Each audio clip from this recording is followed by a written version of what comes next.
Hey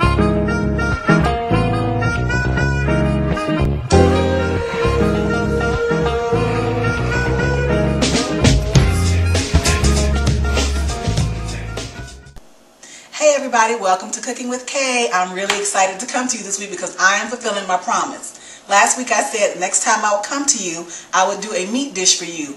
And it's not only a meat dish, it's a red meat dish. And it's even crazier, I am challenging myself to do something international. Today we're going to do a Korean dish called Bulgolgi. That basically means barbecue beef, I think. Anyway, it's a barbecue beef dish. Now, just full confession here, I might be a little obsessed with Korea right now. I might be a little obsessed with Korea right now. Just a little. But that's okay. I'm really excited to try this dish. I've never done it before. This is the first time I'm making it. I don't know how it's going to turn out.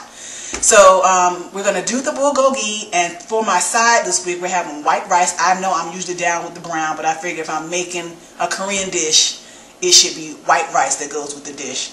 And also, we're going to try a shortcut kimchi. Kimchi is basically fermented cabbage or pickled cabbage with salt. Anyway, it's very, very popular. I had it a couple weeks ago, and it was good. And I think it'll go really, really well as a side to the bulgogi and with the white rice. So, first we're going to do my marinade for the bulgogi, and then in a few minutes I'll show you the shortcut when I'm doing the kimchi, and then I'm just going to follow the package directions and do white rice. If you know how to make rice, just follow the directions. I'm going to use my rice cooker. I'm just going to follow the directions and it'll be ready. Let me give you the lowdown on this marinade. Are you ready? So let's do it. Alright, so the first thing we're going to do is add 1 tablespoon of honey. I'm using the honey instead of white sugar. Now, if you use honey, don't use white sugar, and if you use white sugar, don't use the honey, okay? I'm also doing, for my marinade, it's going to be 1.5 tablespoons of pure sesame oil. I have here about 5 tablespoons of soy sauce. I'm using soy sauce instead of salt. Again, if you're going to use soy sauce, don't use the salt. And if you're going to use salt, don't use the soy sauce. It'll get really, really salty. I also have here 1 whole yellow onion chopped up. I have about 3 or 4 green onions, the green and white parts chopped. I have here 2 cloves of minced garlic. I have some sesame seeds here. This is optional, I believe, but I'm just using because I kind of like the nutty flavor. And also here, this is a secret ingredient. This is 1 Asian pear I just chopped up. You usually can find Asian pears in your local supermarket. I found mine around the corner. I didn't have to go to a special place to get it. And this helps tenderize the meat. And then also I have just about 2 cups, or maybe 1 cup or 2 cups of julienned carrots. All right.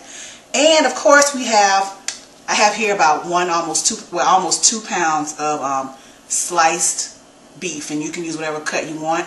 I asked my my butcher to just slice what I wanted. I just chose to cut and slice it what I wanted. And black pepper. So that's the marinade and what's going in it. So basically all I'm going to do is pour my marinade together and put the beef in it and let it sit for about an hour. The minimum you want to let something sit is about 30 minutes. At least 30 minutes if you're trying to get some flavor. Some people like to do this overnight, but this is Cooking with Kay, and I need to show you how I roll. So tonight I'm planning on doing it for about an hour. When we come back, we'll just cook it up. So I'm about to do that right now. So I'm just going to pour everything in here. And I don't know if you ever had sesame oil, but it's a really nice nutty flavor. And it's just, I just love it. Sometimes I like to make wheat noodles and put some cucumber in there and eat some chicken with it, and it's really, really nice. So as you can see, I'm just putting everything together, and I'm going to get the rest of my honey out in a second and get all my accoutrement here.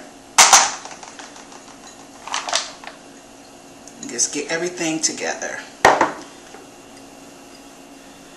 I have no idea how this is going to turn out, but I'm really excited. I'm getting all my flavor out. I don't know about you. Y'all know how I do. I'm going to put that in last. Now I'm just going to dump my meat.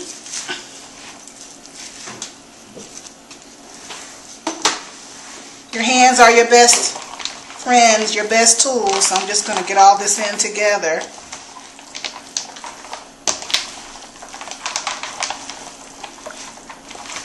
just to make sure that all of this gets in some kind of way.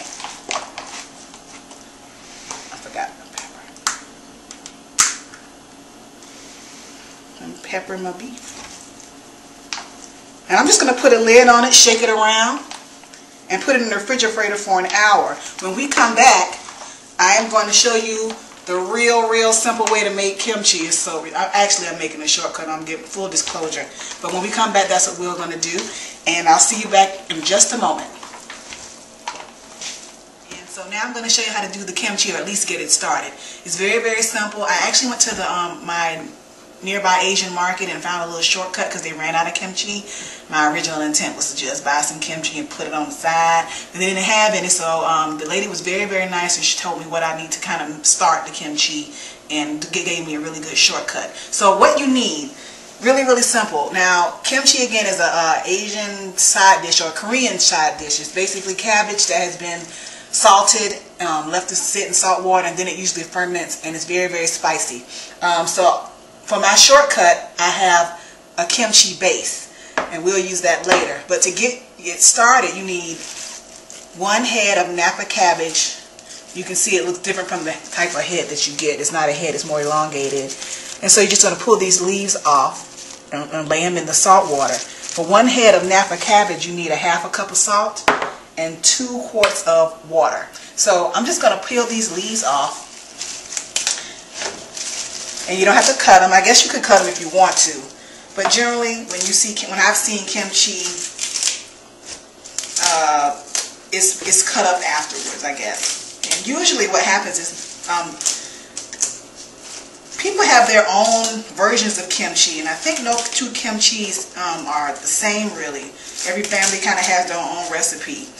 So, but usually what happens is you get the cabbage, and then you create a red type of sauce. It usually has fish sauce in it, and chilies, and bean paste, or I'm not sure what goes in it actually, but I know it's some fish sauce in there, and I know it's some chili in there, and I know it tastes really good, okay? But you salt, like I said, you make the salt water mixture. You let the cabbage sit in that salt water, and then when you create your kimchi sauce, you lay that red sauce between the leaves, and you let it ferment for 2 or 3 days. We're not doing that. We're just making. Today I'm just gonna do the cabbage, salt it, lay it in the salt water for a while. I think that's good. So now I'm just gonna add in my 2 quarts of water. Actually, you know what I should do? I should dissolve this in that. That's what I should do. And then pour it. I'm gonna use my hand. Your hand is your best friend. Clean hands, everybody.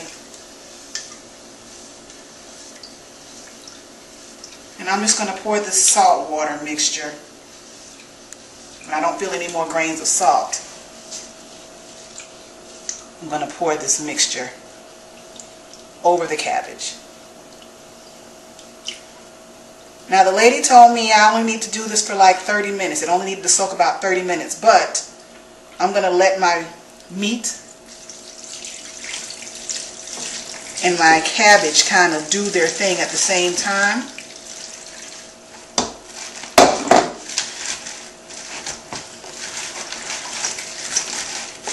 And so for about an hour, I'll let this soak. And that's that, everybody. Salt water and cabbage. And then for this time, we're going to use a shortcut, my little kimchi sauce over there, and we'll put it together later.